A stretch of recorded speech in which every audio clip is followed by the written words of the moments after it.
It's time for a cup of coffee with Will and Chris at Slumberland Furniture. From Slumberland Furniture in Osage Beach, here are your hosts, William Holtz and Chris Schneider. What is going on, Lake of the Ozarks? It's hot, potentially record-setting temps at the lake this weekend, and Uncle Chris, he's ready. That's right, got my sunglasses on, baby. First time this year. It's a cup of coffee right here at Slumberland at the lake.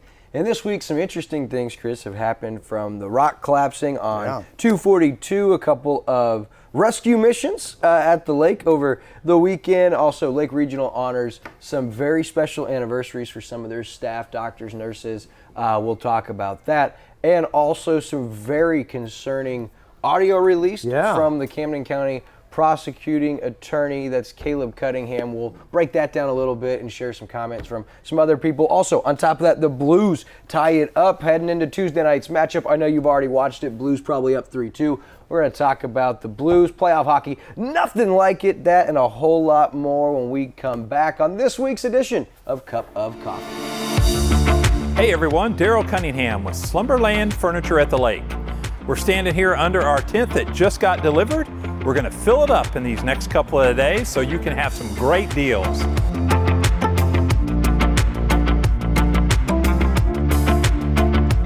Tent sale is going to run for a couple of weeks, so come take advantage of some awesome deals. Daryl Cunningham, Slumberland Furniture at the Lake, at our big tent sale where we're bringing happy home. Got to come by and see him this week, end of the weekend for that tent sale. Lots of stuff that you come by, take with you right here from Slumberland at the lake. All right, some crazy headlines the last couple of days. The first one you saw Monday as a rock collapse sends boulders onto 242 and traffic was delayed as they cleaned it up. Kind of wild. Yeah, this was triggered apparently by demolition taking place on a property alongside the highway. So they're doing stuff, and then all of a sudden they get this rock slide onto the road. And it's interesting, you know, if you're driving around Missouri, Missouri's all rock, right?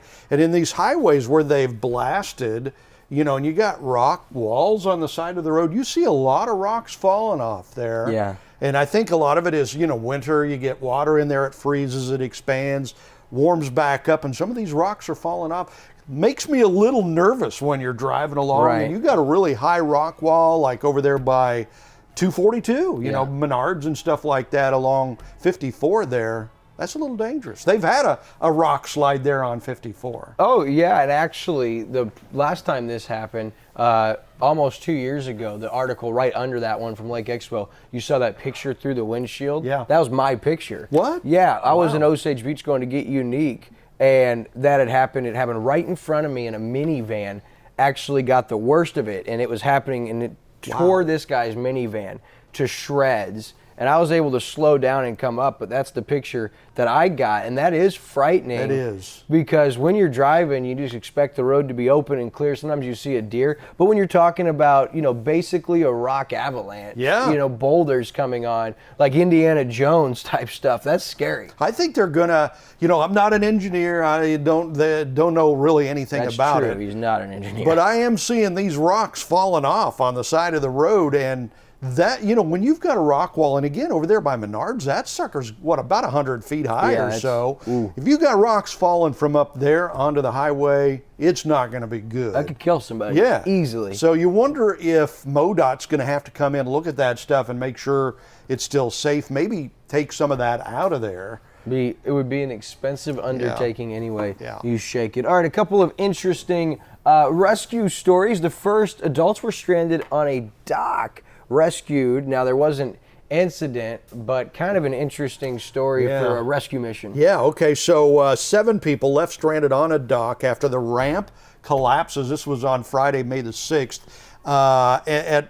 like in the middle of the night. So they must have been out, you know, having a good time on the dock. And then all of a sudden the ramp, the walkway, goes into the water. So they're kind of stuck out there on this ramp, right? And you think, oh, well, that's not that big of a deal, but it kind of is, because usually you've got the electrical, that's going out to the dock that goes along the ramp. And when that goes down in the water, all of a sudden that becomes very unsafe. Right. So they had to call out Mid-County Fire Protection District.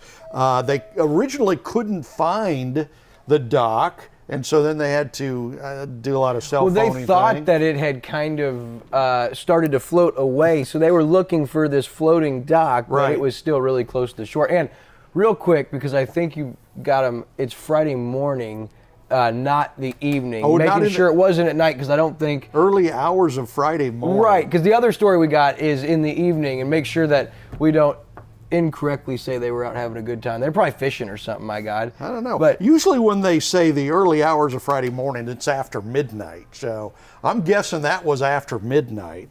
But if not, but then our other story, close call for multiple boaters who found themselves in big trouble on the Osage River below the dam, apparently, and this was Saturday night. That one seems scarier to me. Yeah, if you're on the river with all the waters at a higher level, that seems scarier if you take away, the electricity potentially in the water here. Right, because on the dock, they probably had plenty of beer to get them through. Well, hopefully, but the cool thing is, without incidents, they were taken to shore on that one. But that wasn't the only crazy rescue story. Those 7 people okay, and as you said... Yeah. So this is on the Osage River, Lake Ozark Fire Protection District, says they were called to respond to a sinking boat on the Osage River at 9:03 p.m. This was on May 7th. Crews from Lake Ozark Fire Protection District, along with the Highway Patrol, began looking, for this situation. They couldn't find it. A rescue boat crew launched from Riverview RV Park next to Highway 54 there. Osage River was running high because of all the rain and everything like that. So eventually, authorities say they were able to use the boaters' GPS to call their cell phones, locate the boat. It was found downstream. They had been able to get up onto some rocks where they were just holding on and waiting for help to come by. That is pretty spooky, man. Right, especially at night if you can't see and, your boat's sinking. You've seen some of the fish that come out of this lake, especially close to the dam. That would be my main fear, even being able to swim, is, man, one of those things is going to eat me. But everyone was okay, so good work by the rescue crews, Missouri State Highway Patrol, and everyone involved there with the Water Patrol Division. Just a reminder that, we think of, it's all fun and games, but you have to be careful. This water thing, it can be a very dangerous situation if things go wrong, so be careful. 100% be mindful, especially when you're mixing alcohol. I know we like to have a good time and have a cocktail, but that is typically when your judgment might be a little less on point. All right, so both of those happened without incident, so we move ahead and we look at celebrating some Lake Regional employees as they celebrate service milestones. And Chris, they recognize 78 employees for 5 years, 22 employees for 10 years, 33 employees for 15 years, 15 employees for 20 years. They also honored 2 employees for 30 years, Teresa Hunt from Montreal and Eve Winters from Sunrise Beach. 3 employees celebrating 35 years, Cindy Kershke from Camdenton, Maureen Leenerts from Lynn Creek, and Roberta Murray from Iberia.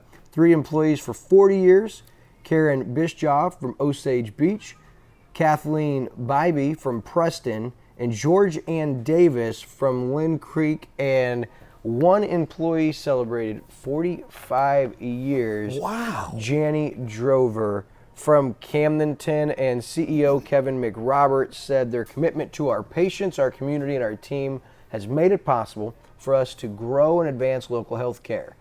Each one brings a value to our team that no one else could, and we are grateful for their dedicated service. I think it's a big deal that someone's worked somewhere for 3 or 4 years, especially in today's world. But 78 employees at least 5 years, 22, 10, 33 at 15 years, goes on. And then you talk about 30, 35, 40, and even Janny Drover with 45 years. That's incredible. Congratulations to all of the staff at Lake Regional. Yeah. Celebrating their service milestones. And as Uncle Chris said, thank you guys so much for your service to our community. Pretty awesome. So we definitely wanted to give some positive before we raise a concern with some recent audio being released on Facebook. Apparently, this is audio of Camden County Prosecutor Caleb Cunningham. And Chris, it was released in a 5-part series by Nathan Rennie in the Facebook group We Are the People of Camden County, or We the People of Camden County. And you can see the comments in these threads and the things talked about. What was your initial reaction? It was a little, I was stunned actually, because this is the second time in the last few weeks that we've started to get audio tapes out. A couple of weeks ago, we heard some audio tape with Sheriff Helms talking about his former captain Twitchell and some situations there. That was shocking.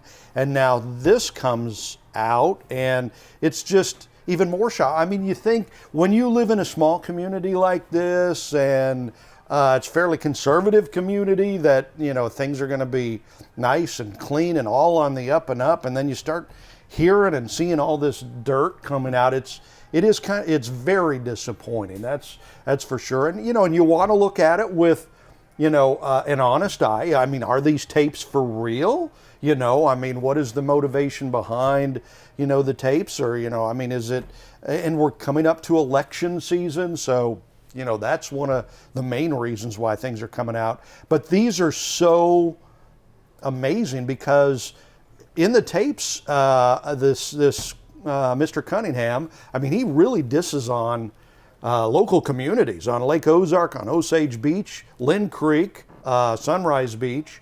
I don't know, did he diss on Camdenton in there? But there was a whole lot of stuff, and it does not make Mr. Cunningham look very good. And it's worth pointing out, 33-year-old Caleb Cunningham, the Camden County prosecutor, never elected by the voters in Camden County. He was appointed by Governor Parson about 1.5 years ago.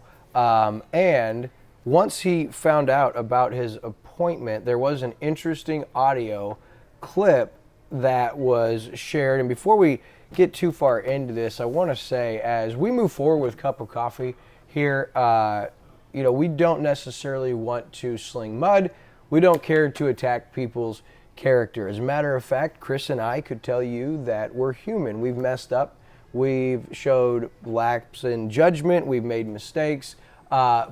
But as we listen to some of these tapes, it's pretty clear to me that there's an arrogance going on. And so I'll let you hear what Prosecutor Caleb Cunningham had to say when he found out he was about to be appointed. They can go themselves, and if they don't want me to be their prosecutors, and the citizens of Camden County can vote against me, God. Wow. Wow is right. I mean, what else can you say but wow? I mean, we've said some stupid things. You know, I know I have. I've said a lot of stupid things in the past, but wow.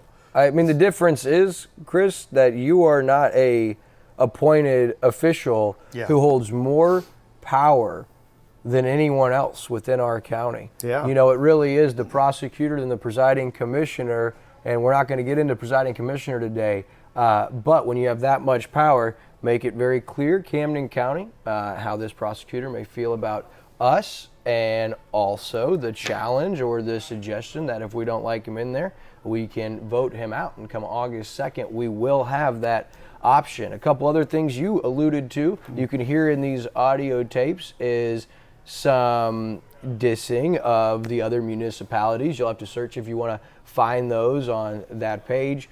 But Osage Beach, like you said, Lake Ozark. And so we had some comments, and some of the things that were raised and some concerns raised was Judge Heather Miller and the closeness there. And so Prosecutor Cunningham said some things about Heather Miller. And since that, Heather Miller, who apparently has had an existing friendship, which is not uncommon. So Heather Miller, what is she? What does she do? Well, she was the Camden County prosecutor previously before she was appointed to the Associate Circuit Judge for the 26th Circuit. Also not elected, but you can see looking through this, there's been some ties made that Heather Miller, friends with the Cunningham family. There's some pictures of them on vacation over the years together. They did go to the same law school. So there isn't an existing relationship, but it appears that Heather Miller is distancing herself from Caleb Cunningham. She released a statement right here. You can see it on her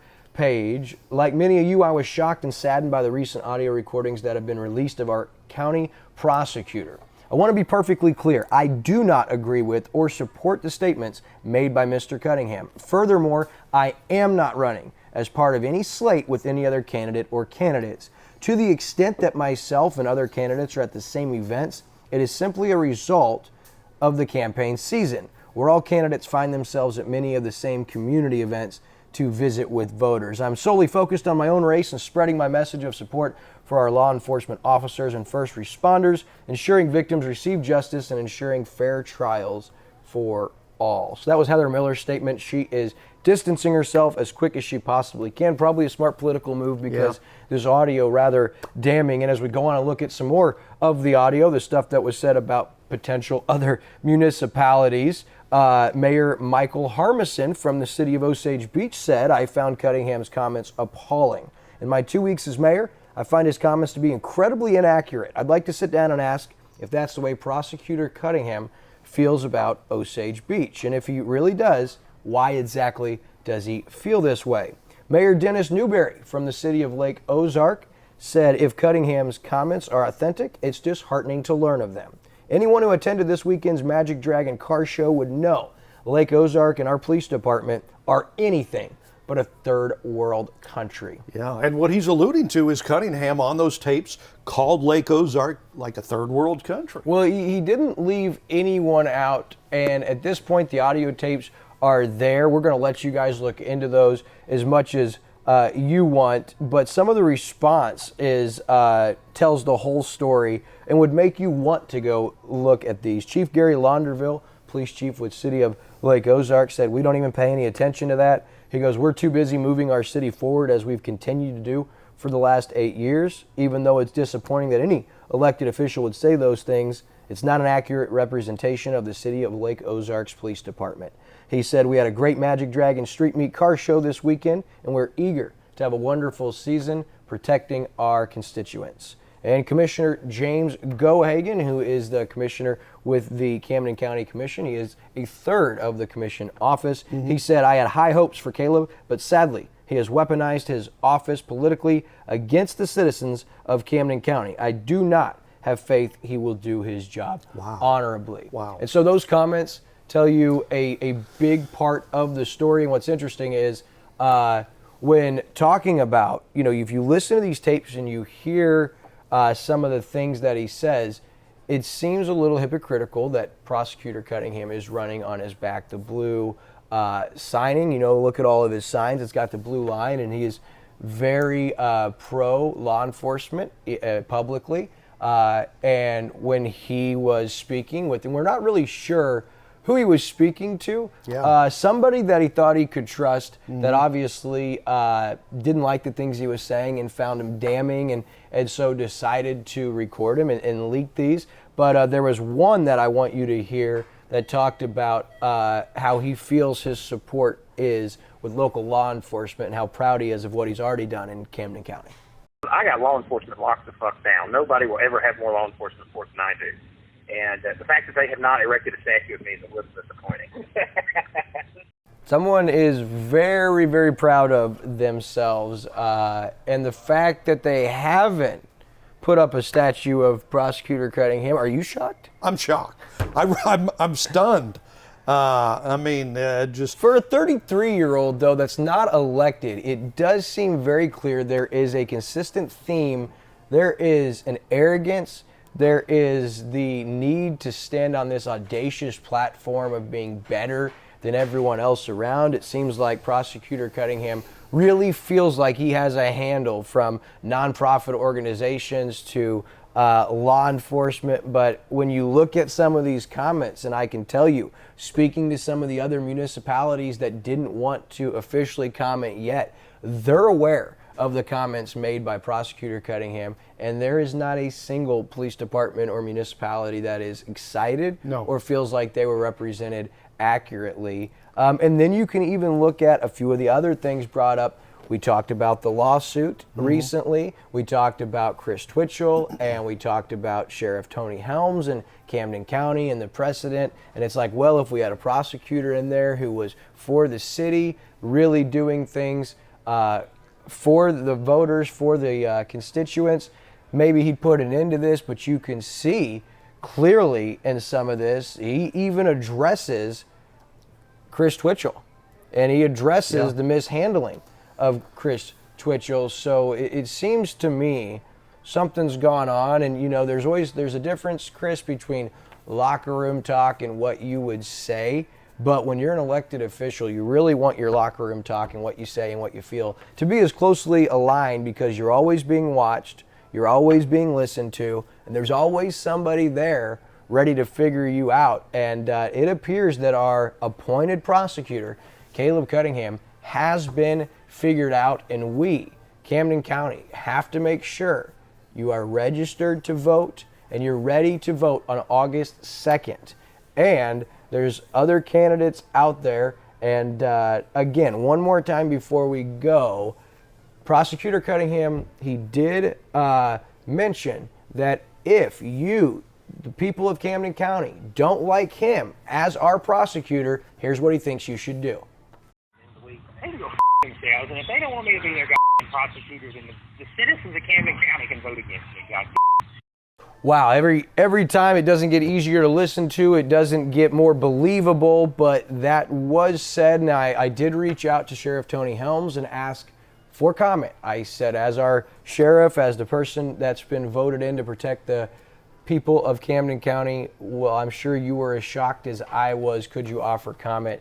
Nothing back from him at this time. We'll continue to look into this, but you need to know, headed into election August 2nd, you voters, you have the power to select who you think should be the prosecutor for Camden County. And do not forget, it is the most powerful and important position in our entire county. Make sure you know that.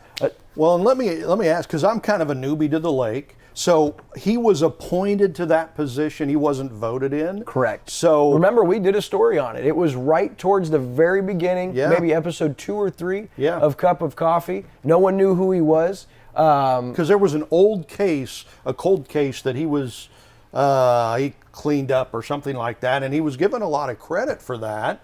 And that wasn't that long ago. So this will be his first election as far as trying to be in that position, if he runs. Yeah, and we won't.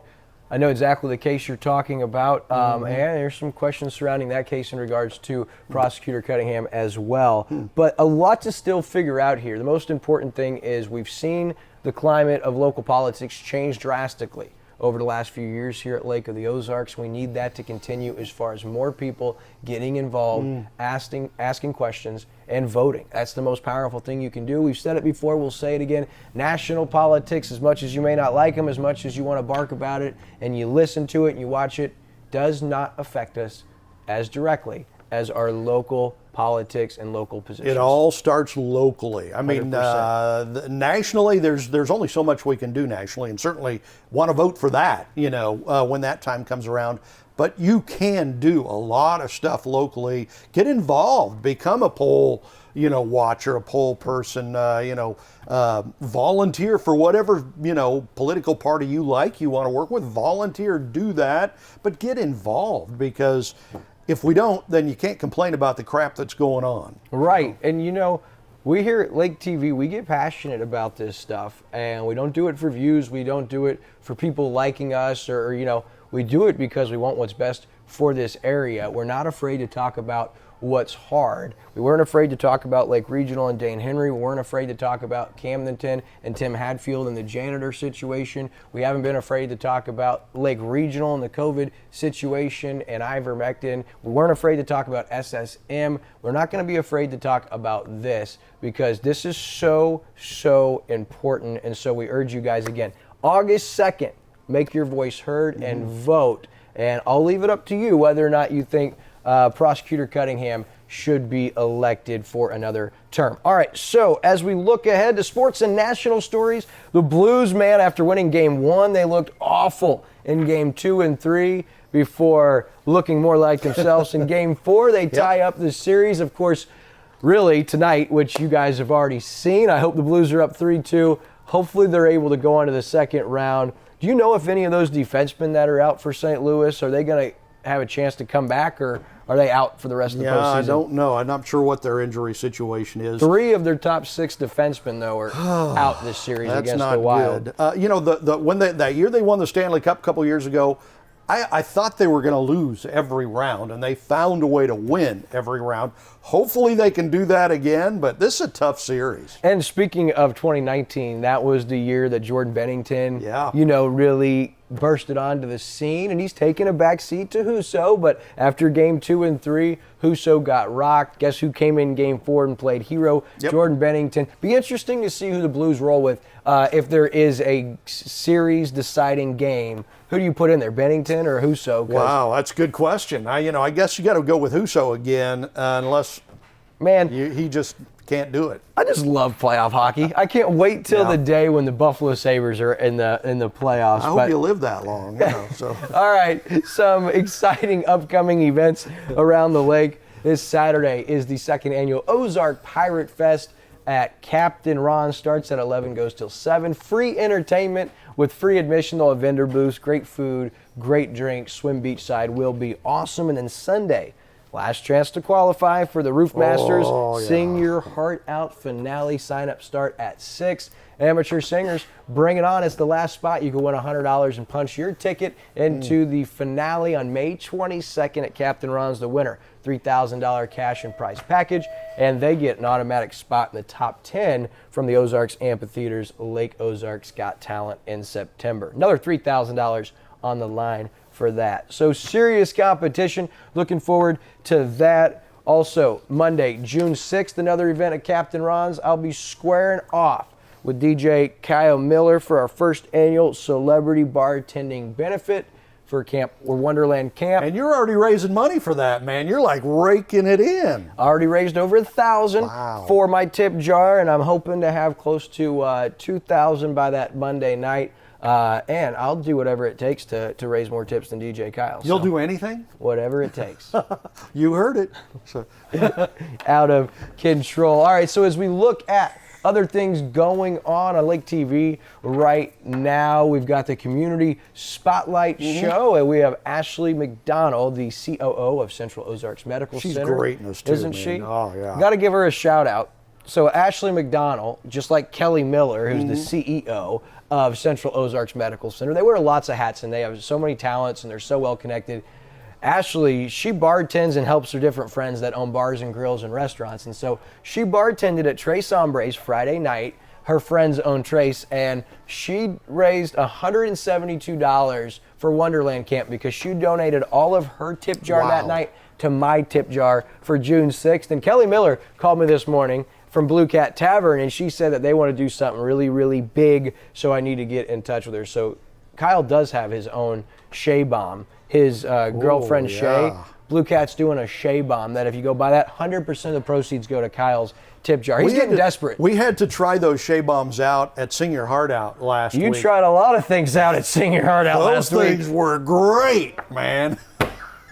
You got to try those. We have so much fun at Sing Your Heart Out. We love the people. We love the food. The staff is great, and the talent is getting better every week. We've just had such a great time. That's going to wrap up this week's edition of A Cup of Coffee with Will and Chris. Make sure you guys come down and shop the tent sale in the parking lot through the weekend. And when you do, tell Jill, Daryl, and their incredible crew, Uncle Chris Wild Will sent you. Before we go, big shout out to Andrew Evans, who runs the show for us right here. Until next week, my friends, goodbye and God bless.